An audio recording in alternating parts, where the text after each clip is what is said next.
Peace, beautiful people. Welcome to Self-Care after Cruel and Unusual Colonizing, where we highlight the pervasive ways that colonizer culture shows up in our beliefs, in our attitudes and actions as a Black people and people of color. So we can name and be mindful of what in those beliefs, attitudes, and actions do we need to shift in order to co-create a healthier culture that is rooted in emotional justice. Welcome.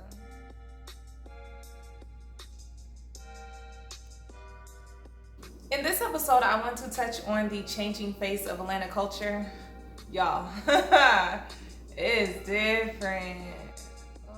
And the new natural hair policies, such as the Crown Act in California and the ban of natural hair discrimination in New York, and what's popping up around the states. So let's dig into it. There's a quote by Oscar Wilde which reads, "Life imitates art far more than art imitates life." And having gotten my minor in film and visual culture from Spelman College, I've been able to study essentially media literacy. Like, how are these external images influencing the details of our culture, how we see the world, how we see inhabitants of the world. And that is so true when it comes to Atlanta. So we know that the displacement of Black working class and poor Black people from our communities is happening all across the states. Like, gentrification, modern colonialism is happening because that's just the way white people move. Yeah, and not in they don't move in a coexistive space, but imperialistic, I'm gonna just take over and colonize way. But anyway, so what that looks like in Atlanta and how that draws into Oscar Wilde. So let's say 2012 or 2013, I was in either my images of women in media class or my race and media theory class. But either way, this gentleman who wrote on, I believe, Love and Hip Hop, it was like when reality TV started to be a staple in Atlanta media. He came into the class and of course was talking about how his lives is made up, basically reality TV is a type of genre, and how little integrity it had, blah, blah, blah, blah, we know. Fast forward was 2019, 1987, 7 years later, especially with the influx of new populations moving to Atlanta, in large part due to displacement, in large part due to job opportunities and wanting to seek culture based off of how our communities have been disrupted, and young professionals, young Black professionals seeking community and opportunities, because workplace discrimination is real, hiring discrimination is real, and we'll get into that when we start talking about hair policies. But when people now are moving to Atlanta, they're like, oh, it's so different than what I presumed. And having been in Atlanta in 2010, my grandfather's from here, my oldest sister attended Spelman, so I was a 10-year-old girl when I first came to Atlanta, or remember Atlanta. And I would say the reality TV shows that reflects a certain aesthetic and way of being and belief system and attitudes and capitalism, and how those things interact in Atlanta has presented Atlanta as in a certain way. Therefore, people coming into Atlanta are like, oh, I gotta be like that, you know? And this is, I think, what the concern is as it relates to the byproduct of gentrification is people moving different places, and because there's a general lack of respect for honoring and respecting Black American culture, just I don't think a society that is influenced by colonizer culture does a good job of respecting the native Black population on whatever land that you're on. And how that looks in America is that when moving to new places, what people don't do is take the time to understand that there are a set of rules, regulations, and way of being that a people have already that participate in and do and practice, that you have to be mindful of, so you're not encroaching onto their space or pushing past, disrupting their boundaries just so you could participate in it, if that makes sense. I'm thinking out loud. Atlanta's culture is changing. The face of Atlanta is changing. We have a lot of people have adopted this young-minded rapper approach. I know that's so generalized, and I understand that not all rappers aid to the degradation of Black communities, or not all out talking about polluting your own community for your personal financial benefit, or not all highlighting light skinned women. Like, you know, like all the shit that's the predominant shit in mass media that's promoted. I understand not all are doing it, but popular culture is influenced by what we see in the media, right? And so, Love and Hip Hop and like all the reality shows, I genuinely do not watch. Along with a like high end support or high end awareness of stripper culture, all of that, it's changing the authenticity and rich culture, diverse culture of Atlanta and me no liking. Mm. And that doesn't mean that our Juneteenth festival wasn't popping. It doesn't mean that our HBCUs are not thriving. It does not mean that our culture centers are not active and our youth are supported and are thriving. You know, it's like it's a both and. But it will pay for us, those who stand in solidarity with Georgia natives, with Black Georgia natives, to see what the needs are and how the community can sustain itself. Because without grounded in culture, you running around aimlessly, y'all. And I hate to see my people, so you know. Anyway, yeah, man. When you come to Atlanta and it's not what you perceive, it's because it's different, and that difference is largely due to media.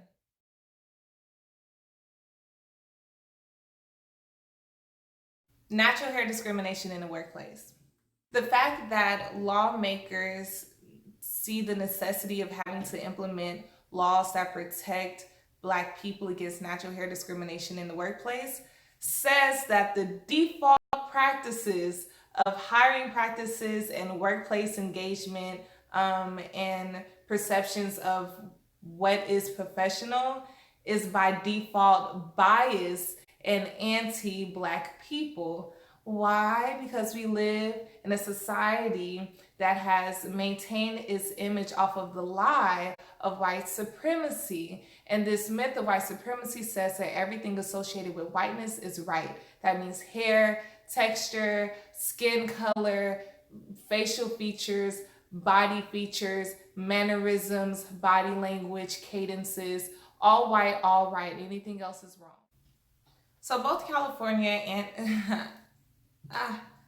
both California and New York has implemented these policies, these natural hair policies. So in California, it's called the Crown Act, and I'm just going to read some language from some articles, some primary sources. This is actually a secondary source, some articles that I've read, but they got it from primary source. Those are my journalists and my people the age of Instagram know what I'm talking about. Lawmakers acknowledge in the bill's text that society has equated certain features with Blackness and permeated the idea that professionalism is linked to European features, making those features subject to separate and unequal treatment.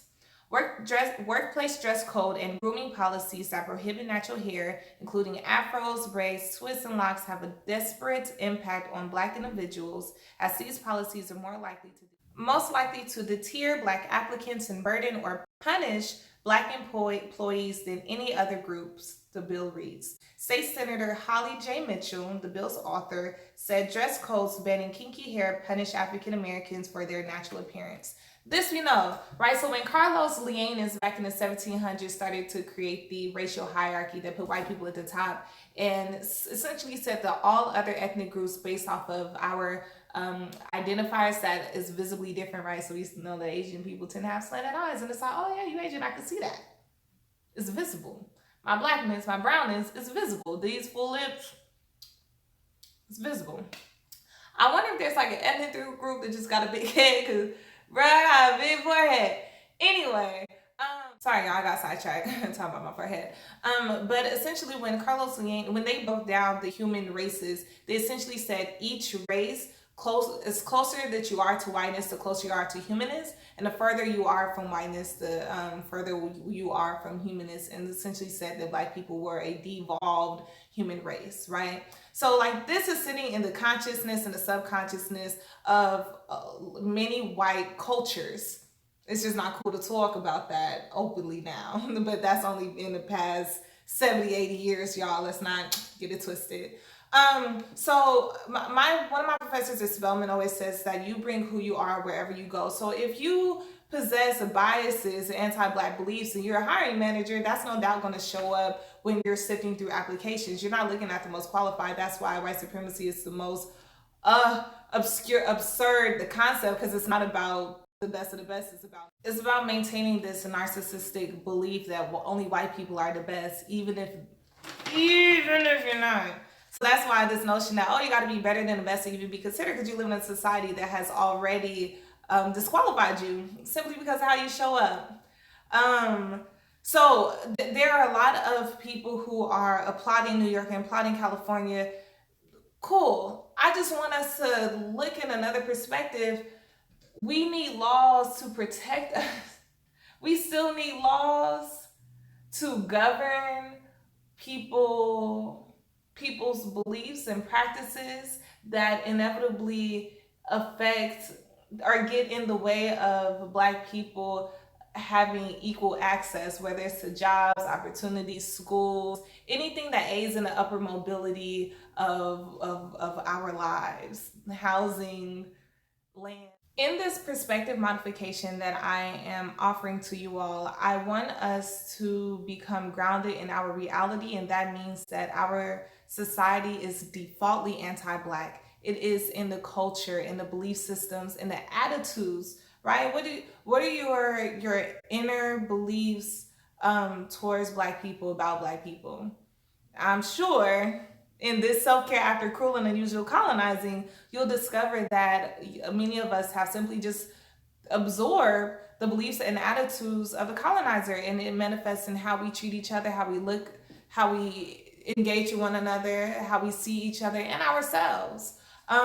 With that, what I want to do is take a moment to honor Black hair care. Okay.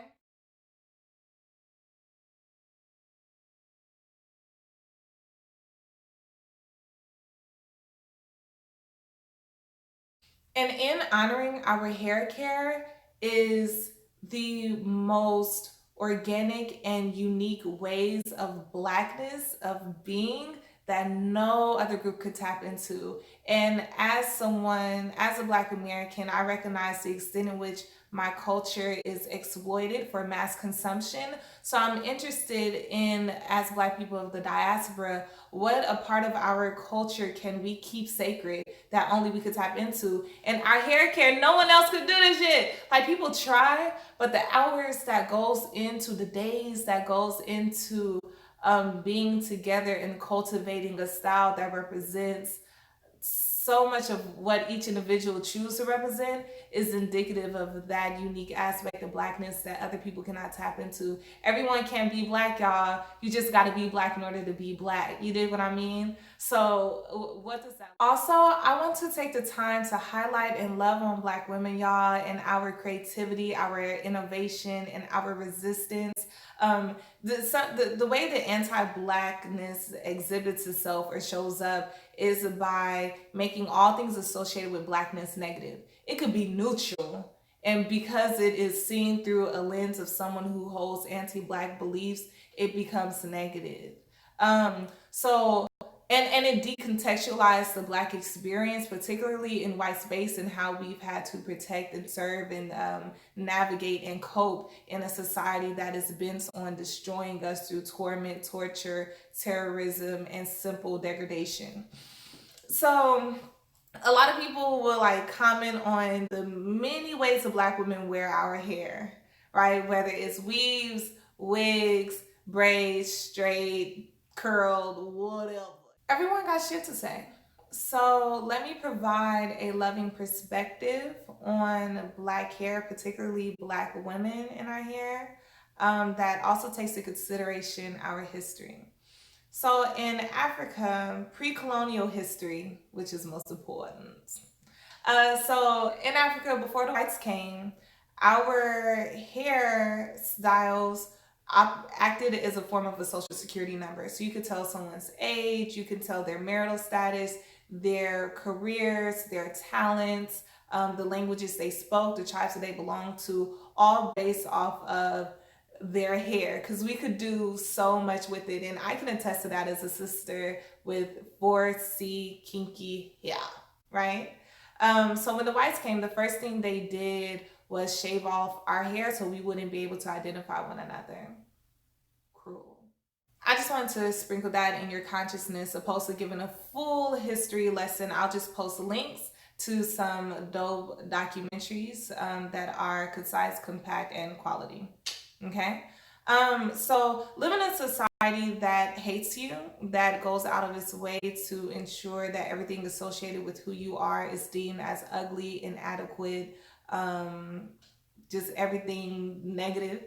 Um, you still have to own your humanity and navigate in that space in a creative ways that black women in America have done that is by taking on it's by exercising that through our hair and how we showcase that. I'm losing my thought. Excuse me, 1 second. So briefly, black hair during the enslavement, the wrongful enslavement of black people, the politics operated differently, meaning we were under full control and domination of the whites. And white women simply hated the notion that black women were able to achieve these alluring and beautiful styles that they could not. And the idea of white supremacy is that white people are better, white women are more beautiful, they're just better. And if you come in looking radiant and beautiful and alluring, and actually so, right? The ability to acknowledge that other human beings exist and are beautiful in their own way cannot coexist with the notion of white supremacy, because with white supremacy, it's not room for everyone. No, there's only room for whiteness. But post that when we finally got free. So let's say you're looking for jobs. We also acknowledge that black women in particular were relegated towards domesticated work, meaning that white people just simply wouldn't hire you regardless of your qualities because they wanted to keep this notion of white dominance. So that means that you can only take on these service roles. But all this context that makes the black experience so complicated and nuanced. But so let's say you go into a job and you're sitting there with your braids, and something that happened to my mother, I think with Delta or whatever airline she went out for it in the 80s. They said that they wouldn't hire her unless she took off her braids. She didn't. She radical like me is where I get it from. But imagine I have to put food, I have to survive, I gotta eat, I gotta drink, I gotta have shelter. Yes, I'm gonna straighten my hair. But black women are so creative. The weaves that white women use to make their hair thick because they were jealous of the thickness that black hair had. We took that. We're like, what resources can we use? What resources can we use that allows us to marry the natural way that we take care of our hair and do our hair and creatively express ourselves through hair? How can we use these things in ways that allows us to navigate in this society that refuses to allow us to exist in our natural form? So as a form of survival, of obtaining financial resources, of being able to walk into spaces without being harmed, whether it's verbally harmed or physically harmed, black women have taken the form that society says that it will only accept, which is not our natural state, and worked with it. So when black women wear straight hair, when we decide that we don't want to over process our hair via heat and wear wigs and wear weaves and braid that shit down, which is also just an African and black process, we're doing styles with straight hair that people all across this world who are born with straight hair have never done. That's how creative and innovative we are. We do curls, we do updos. Through our hairstyles, black women have given art to the world. You're welcome. It shows that we are adaptive. It shows that we are willing to sacrifice existing in our natural state for our families, for our communities, for ourselves, because we all have to get access to these resources that are made to seem scarce because they don't want us to have access to it. So no, it's not selling out. It's one of the many ways that black women, that black people have had to navigate and cope in this anti-black society. So every state If you have to pass a bill that pushes against the natural discriminatory practices against the natural state that Black people exist in, pass those bills. So shout out to shout out to New York, shout out to California, but acknowledge that it is indicative of a larger default anti-Black belief and attitude that is getting in the way of qualified people getting job placement, of being comfortable in schools, just like not having to deal with the hostility of anti-Blackness, racism, discrimination, and prejudice. So, all right, y'all. So, self-care after cruel and unusual colonizing in this context. Self-care after cruel and unusual colonizing, that looks like, as it relates to my earlier message, standing in solidarity with the Native Black population whose land that you're on. What are their needs? What do their community need? How do they maintain safety in their community? Just contribute, give to the communities that you're in. That's one. Self-care after cruel and unusual colonizing as it relates to natural hair discrimination. How you view Black people, your inner thoughts that you hold towards Black people, particularly Black women. Sift through that, grapple with it, be honest with yourselves, because a lot of us do harbor anti-Black sentiments, and that shows up with our unwillingness to empathize and be compassionate and see a fuller story that allows Black people to exist as. Take the time to consciously familiarize yourself with your definitions and associations with Black features, particularly in this context, Black hair. So we live in a society that has trained us, indoctrinated us in denying beauty and Blackness. So when you see hair, you're not taught, your brain isn't taught to compute that as beautiful. You're taught to compute that as ugly. You know, we just been conditioned and brainwashed, y'all. But you ain't gotta stay that way. You dig what I mean? Anyway, thank you so much for watching. I appreciate you spending time with your girl. Peace and love. Subscribe, like, comment, keep it healthy, keep it positive, trying to shift culture, trying to shift our beliefs, trying to shift our attitudes so we can begin to practice what is called emotional justice. How are we being good to each other? How are we treating ourselves and one another?